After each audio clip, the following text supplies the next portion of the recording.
നമസ്കാരം, മിനിയാസ് വീഡിയോയിലേക്ക് എല്ലാവർക്കും സ്വാഗതം. എന്നത്തെയും പോലെ ഇന്നും എല്ലാവർക്കും വളരെയധികം ഉപകാരപ്പെടുന്ന ഒരു വീഡിയോയുമായിട്ടാണ് എത്തിയിരിക്കുന്നത്. അതുകൊണ്ട് തന്നെ എല്ലാവരും വീഡിയോ ഒന്ന് സ്കിപ്പ് ചെയ്യാതെ മുഴുവനായിട്ട് കാണാനായിട്ട് ശ്രമിക്കുക. നമ്മുടെ ചാനൽ ഇതുവരെ സബ്സ്ക്രൈബ് ചെയ്തിട്ടില്ലെങ്കിൽ സബ്സ്ക്രൈബ് ചെയ്ത് ബെല്ലൈക്കൻ കൂടി ഒന്ന് എനേബിൾ ചെയ്ത് വെച്ചേക്കുക.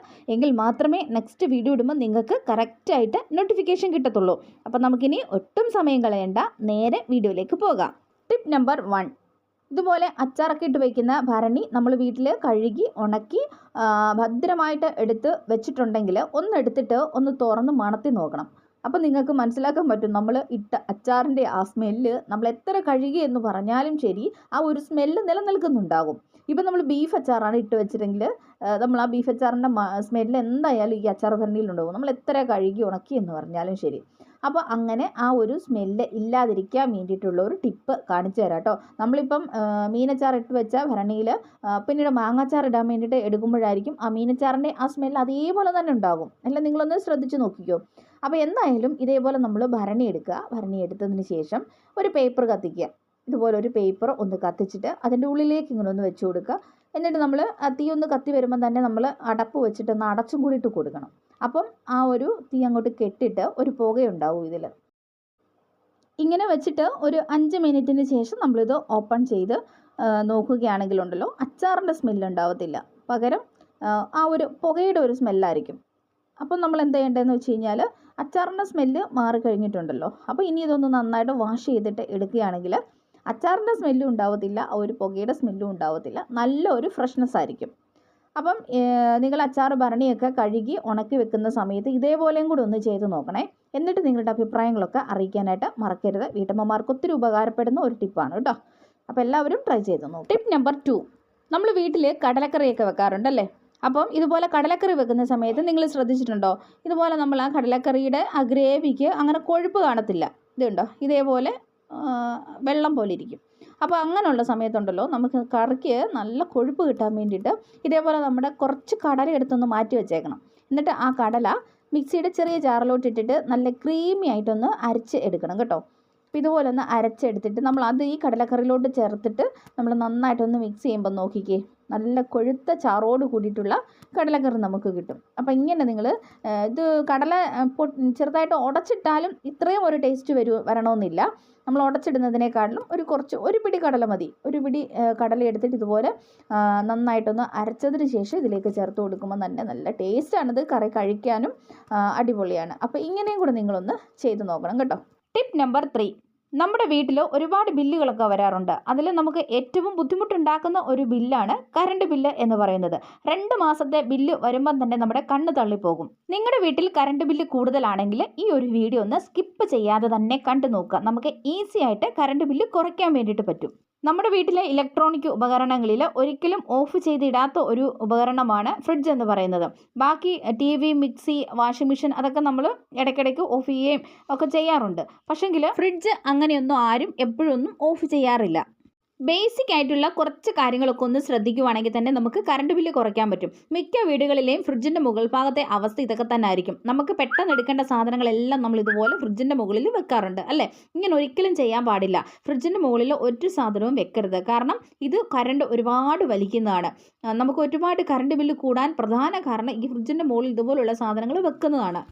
അതുപോലെ തന്നെ ഫ്രിഡ്ജ് ഇതുപോലെ ഭിത്തിയോട് ചേർത്ത് വെക്കരുത്. ഒരു 15 സെൻറ്റിമീറ്റർ എങ്കിലും ഗ്യാപ്പ് ഇട്ടിട്ട് വേണം വെക്കാനായിട്ട്. കാരണം ഈ കോയിലൊക്കെ പുറകിലോട്ടുള്ള ഫ്രിഡ്ജിനാണെങ്കിൽ, ഇതിപ്പോൾ അങ്ങനത്തെ ഫ്രിഡ്ജല്ല, അപ്പോൾ അങ്ങനെയുള്ള ഫ്രിഡ്ജൊക്കെ നമ്മൾ ഭിത്തിയോട് ചേർത്ത് വെച്ചിട്ടുണ്ടെങ്കിൽ കറണ്ട് ഒത്തിരി വലിക്കുന്നതാണ്. അതുപോലെ തന്നെ ഇടിമിന്നലൊക്കെ ഏൽക്കാനൊക്കെ ഉള്ള ചാൻസ് ഉണ്ട്. അപ്പോൾ നിങ്ങൾ ഒരിക്കലും ഒരുപാട് അടുപ്പിച്ച് ഫ്രിഡ്ജ് വെക്കരുത്, ഭിത്തിയോട് ചേർത്ത് വെക്കരുത്.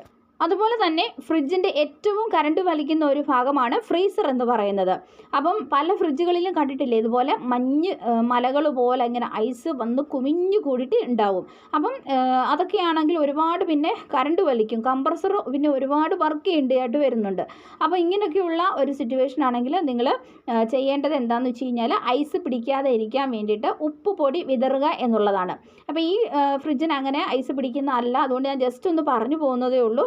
അപ്പം ഉപ്പ് പൊടി ഇങ്ങനെ ഫ്രീസറിൻ്റെ ഈ ഒരു തട്ടിൽ ഉപ്പ് പൊടി നന്നായിട്ടൊന്ന് വിതറുകയാണെങ്കിൽ അങ്ങനെ ഐസ് കട്ട പിടിക്കത്തേ ഇല്ല കേട്ടോ. അപ്പോൾ ആ ഒരു കാര്യം ഒന്ന് നിങ്ങൾ ശ്രദ്ധിക്കുക. ഇനി അടുത്തതായിട്ട് നമ്മൾ ഫ്രിഡ്ജിൻ്റെ താഴത്തെ തട്ടിലോട്ട് വന്നു കഴിഞ്ഞാൽ നമ്മൾ ഫുഡൊക്കെ ഉണ്ടാക്കി ചൂടോട് കൂടിയൊന്നും ഫ്രിഡ്ജിലേക്ക് കയറ്റി വെക്കരുത്.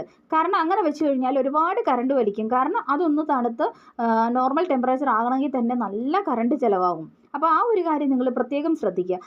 അതുപോലെ സാധനങ്ങൾ കുത്തിത്തിരികി ഫ്രിഡ്ജിൽ വെക്കാതിരിക്കുക. നമ്മളിപ്പോൾ എന്തെങ്കിലുമൊക്കെ സാധനങ്ങൾ വാങ്ങിച്ചു കൊണ്ടുവന്നിട്ട് അത് പൊട്ടിച്ചതൊക്കെ ആണെങ്കിൽ മാത്രം ഫ്രിഡ്ജിലോട്ട് വെക്കുക. അതല്ല പുറത്തിരുന്നാൽ കുഴപ്പമില്ല, കവർ പൊട്ടിക്കാത്തതൊക്കെ ആണെങ്കിൽ അത് പുറത്ത് തന്നെ വെക്കുക. അങ്ങനെയൊക്കെയുള്ള കാര്യങ്ങളൊക്കെ ശ്രദ്ധിക്കുകയാണെങ്കിൽ തന്നെ നമുക്ക് ഒത്തിരി കറണ്ട് ബില്ല് കുറയ്ക്കാൻ വേണ്ടിയിട്ട് പറ്റും.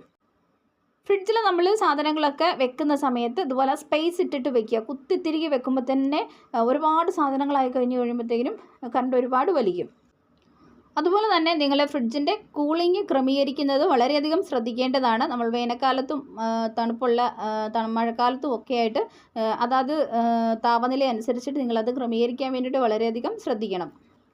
ഇടയ്ക്ക് നിങ്ങൾ ഫ്രിഡ്ജ് ഓഫ് ചെയ്ത് ഇടുന്നുണ്ടെങ്കിൽ ഇതുപോലെ ഒരു ബോട്ടിലിൽ കുറച്ച് തണുത്ത വെള്ളം ഇങ്ങനെ ഫ്രീസറിൻ്റെ താഴ്ഭാഗത്തായിട്ടോ അല്ലെങ്കിൽ ഫ്രിഡ്ജിൻ്റെ താഴ്ഭാഗത്തായിട്ടോ എവിടെയെങ്കിലുമൊക്കെ ഇതുപോലെ കുപ്പിയിൽ വെള്ളം നിറച്ച്, നല്ല ഐസ് വാട്ടർ ആണെങ്കിൽ അത്രയും നല്ലത്, അങ്ങനെ വെക്കുകയാണെങ്കിൽ നമ്മൾ ഫ്രിഡ്ജ് കുറച്ച് സമയം ഓഫ് ചെയ്ത് ഇട്ടാലും ആ ഒരു ഫ്രീസറിൻ്റെ ഉള്ളിലെ ആ ഒരു താപനില നമുക്ക് ക്രമീകരിക്കാൻ വേണ്ടിയിട്ട് പറ്റും. അപ്പോൾ ഈ രീതിക്കും കൂടി നിങ്ങളൊന്ന് ചെയ്ത് നോക്കുക. ഇനി ഒരു 10 രൂപ ഉണ്ടെങ്കിലും നമുക്ക് ഈസി ആയിട്ട് കറണ്ട് ബില്ല് കുറയ്ക്കാൻ പറ്റും. അതെങ്ങനെയാണെന്ന് നോക്കാട്ടോ. നമ്മുടെ ഫ്രിഡ്ജിൻ്റെ ഈ ഡോറിൻ്റെ വാഷറൊക്കെ ലൂസ് ആയിട്ടുണ്ടെങ്കിൽ അല്ലെങ്കിൽ റബ്ബറിന് തേയ്മാനം വന്നിട്ടുണ്ടെങ്കിൽ നമുക്ക് കറണ്ട് ബില്ല് ഒത്തിരി ആക്കും. കാരണം അതിൽ കൂടി എയറൊക്കെ പുറത്തേക്ക് പോയിട്ട് അങ്ങനെ ഒരുപാട് കറണ്ട് ബില്ല് വരും. അപ്പോൾ അത് തേഞ്ഞ് തീർന്നോ എന്നൊക്കെ നമുക്കൊന്ന് ചെക്ക് ചെയ്യാൻ വേണ്ടിയിട്ട് ഇതേപോലെ ഒരു 10 രൂപ എടുക്കുക, ഒരു നോട്ട് എടുക്കുക. എന്നിട്ട് നമ്മൾ ഫ്രിഡ്ജിൻ്റെ ഡോറിൽ വെച്ചിട്ട് ഇങ്ങനെ ഒന്ന് അടച്ചു കൊടുക്കുക.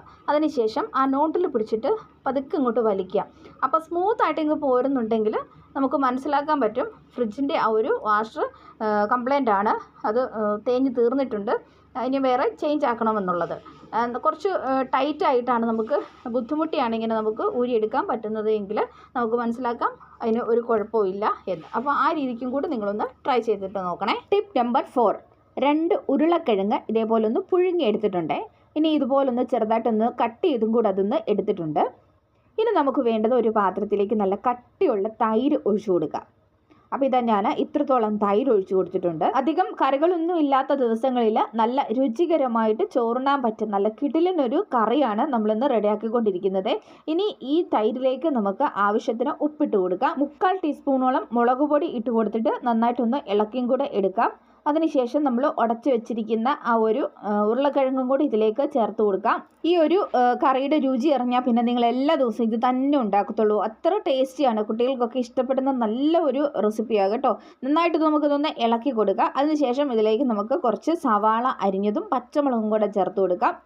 സവാള അരിയുമ്പം തിന്നായിട്ടിട്ട് അരിയണം കേട്ടോ. എന്നിട്ട് ഇങ്ങനെ ഒന്ന് വിടർത്തിയും കൂടെ എടുക്കണം. അതായത് കൈവച്ചിട്ടൊന്ന് തിരുമ്മി കൊടുത്താൽ മതി. അപ്പം നമുക്ക് ഇതുപോലെ എല്ലാം ഒന്ന് അടർന്ന് കിട്ടും. ഇങ്ങനെ നന്നായി ഇളക്കി യോജിപ്പിച്ചതിന് ശേഷം ഒരു ചെനച്ചട്ടി അടുപ്പിലോട്ട് വെച്ചിട്ട് അല്പം വെളിച്ചെണ്ണ ഒഴിച്ചു കൊടുക്കുക. എന്നിട്ട് അതിലോട്ട് 2-3 വറ്റൽ മുളക് ഇതുപോലെ ഒന്ന് മുറിച്ച് ഇട്ട് കൊടുക്കുക. എന്നിട്ട് കുറച്ച് മുളക് പൊടി, ഒരു 1/4 ടീസ്പൂണോട് മുളക് പൊടിയും കൂടെ പെട്ടെന്ന് ഇട്ട് കൊടുത്ത് ഫ്ലെയിമൊക്കെ തീ കുറച്ചിടണം കേട്ടോ. അതല്ലെങ്കിൽ ഓഫ് ചെയ്തിടണം, അല്ല കരിഞ്ഞു പോകും. ഇതുപോലെ നന്നായിട്ടൊന്ന് മൂത്ത് വരുമ്പോഴത്തേക്കിനും നമുക്ക് ഈ ഒരു ഉരുളക്കിഴങ്ങ് മിക്സിൻ്റെ കൂട്ടത്തിലേക്ക് ഒഴിച്ചു കൊടുക്കാം.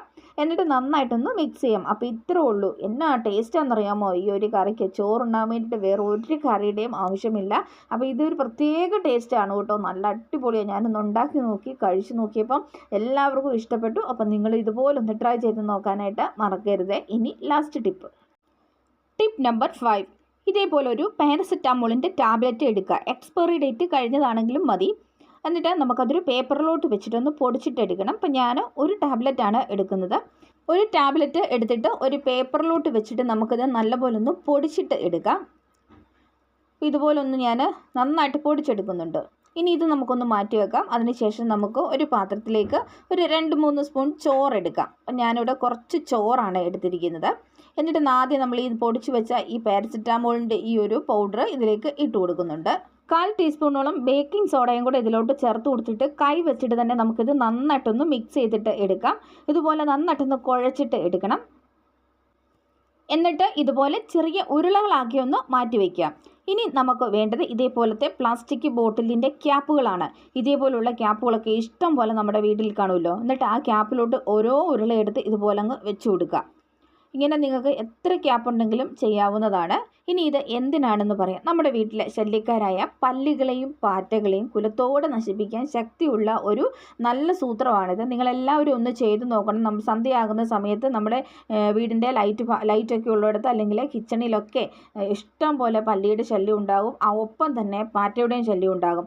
അപ്പോൾ പല്ലിയുടെയും പാറ്റയുടെയും ഉപദ്രവമുള്ള സ്ഥലങ്ങളിലൊക്കെ ഇതേപോലെ ഓരോ ഗ്യാപ്പ് വെച്ച് കൊടുത്താൽ മതി. അപ്പം അതുങ്ങൾ വന്നിട്ട് ഇത് കഴിച്ചു കഴിഞ്ഞാൽ പിന്നെ അതുങ്ങളുടെ കാര്യം തീർന്നോളും. വീട്ടമ്മമാർക്കൊക്കെ വളരെ സിമ്പിളായിട്ട് ചെയ്യാവുന്ന നല്ല ഒരു ഹോം റെമഡിയാണ്. അപ്പം നിങ്ങൾ എല്ലാവരും ഇതൊന്ന് ട്രൈ ചെയ്ത് നോക്കണം കേട്ടോ.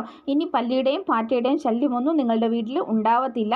അപ്പോൾ എല്ലാവരും ട്രൈ ചെയ്ത് നോക്കുക. എന്നിട്ട് നിങ്ങളുടെ അഭിപ്രായങ്ങളും നിർദ്ദേശങ്ങളും ഒക്കെ അറിയിക്കാനായിട്ട് മറക്കരുത്. അപ്പം നല്ലൊരു വീഡിയോയുമായിട്ട് നമുക്ക് വീണ്ടും കാണാം. അതുവരെ എല്ലാവർക്കും താങ്ക്സ് ഫോർ വാച്ചിങ്.